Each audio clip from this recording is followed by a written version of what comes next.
Vláda učiteľom sľubuje každoročné zvyšovanie platov. Minister Tomáš Drucker však zatiaľ o detailoch nehovorí. V programovom vyhlásení nie je ani jedno číslo, o koľko by sa mohli učitelia platovo priblížiť k iným profesiám s vysokou školou. Opozícii ale v dokumente chýba toho viac. Napríklad väčší ťah proti dezinformáciám.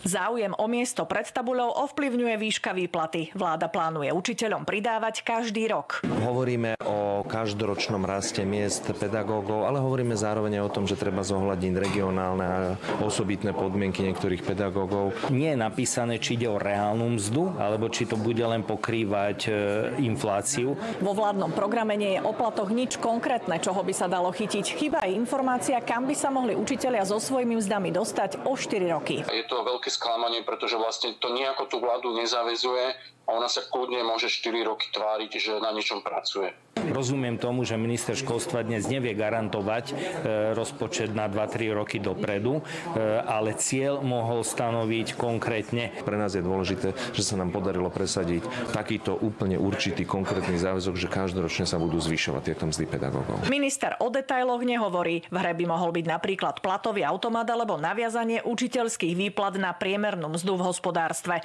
Analytik medzi riadkami číta, že minister nevytvára falošné očakávania o radikálnom raste miest všetkým učiteľom.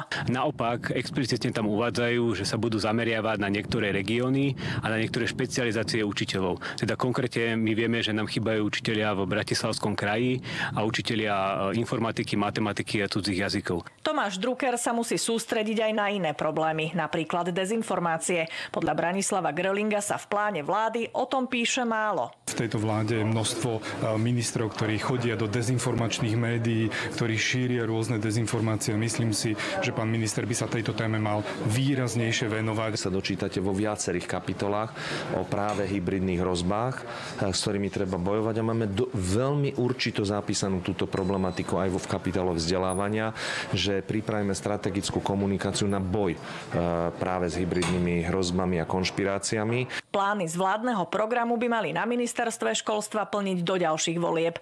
Kontrolovať sa to bude ťažko, keďže sú bez čísel aj bez termínov. Andrea Šprochová, televízia Markíza.